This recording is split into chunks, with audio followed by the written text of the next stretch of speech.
ভালো লাগলে like comment share and subscribe করে যাবেন। আর এটা বন্ধ হন আরে ভাই।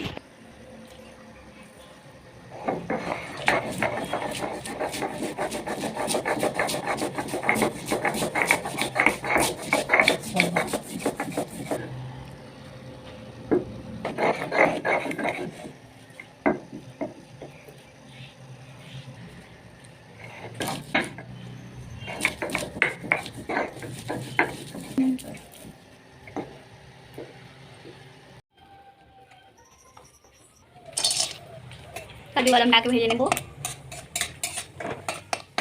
কাজু বাদামটা একটু হালকা ভাজা ভাজা হয়ে গেছে, এবার তুলে নেব।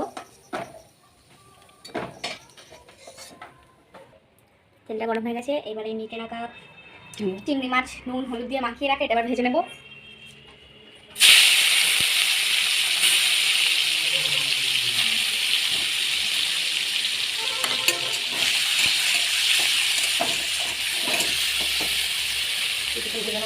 কিছুক্ষণ ভেজে নেব।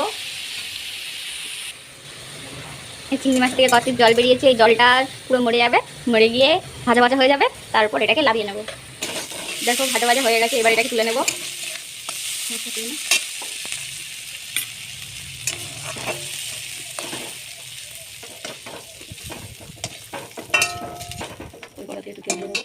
এবার এই কড়াতে একটু তেল দিয়ে দেবো। আলু ভেজে নেব। এই তেলটা যতক্ষণ গরম হচ্ছে, গরম হয়ে গেলে এর উপরে আলুটা ভেজে নেব। তেলটা গরম হয়ে গেছে, আলুটা দিয়ে দিলাম।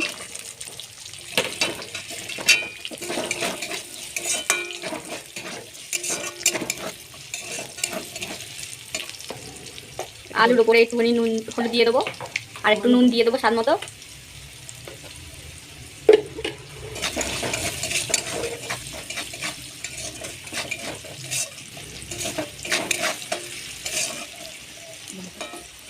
হালকা হালকা ভাজা হয়ে গেছে, এই দেখো।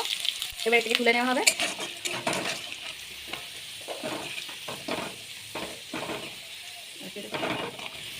এই তেলে দিয়ে পেঁয়াজটা ভাজা ভাজা ভাজা করে নেবো।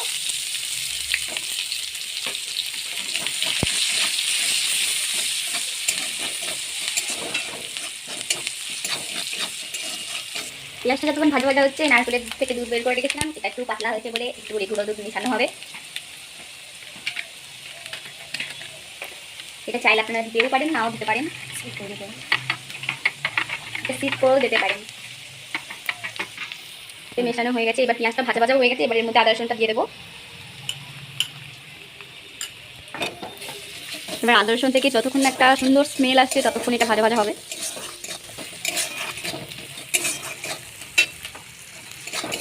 সুন্দর একটা স্মেল ছেড়েছে, এবার একটু মশলা অ্যাড করব।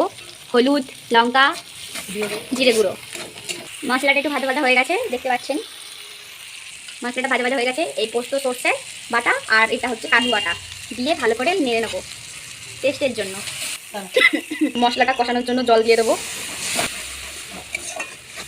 দেখুন কি সুন্দর একটা কালার এসছে। মশলাটা কষাচ্ছিলাম, দেখুন তেল বেরিয়ে গেছে। এর উপরে এবার নারকেলের দুধটা দিয়ে ফুটিয়ে নেব।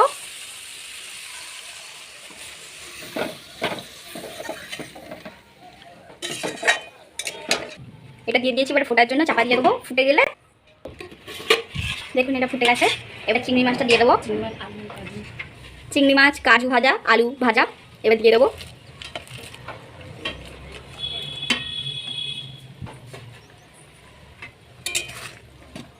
আলু ভাজা, চিংড়ি মাছ ভাজা দেওয়ার পর ভালো করে ফুটে গেছে, দেখ নাও। এবারে ধনে পাতাটা দিয়ে দেবো ওপর দিয়ে সেন্টের জন্য।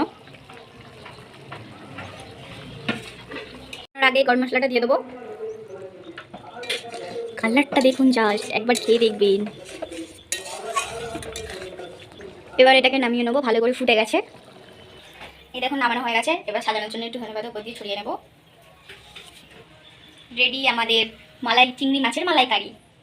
একবার বানিয়ে টেস্ট করে দেখবেন, ভালো লাগলে like comment share and subscribe করে যাবেন।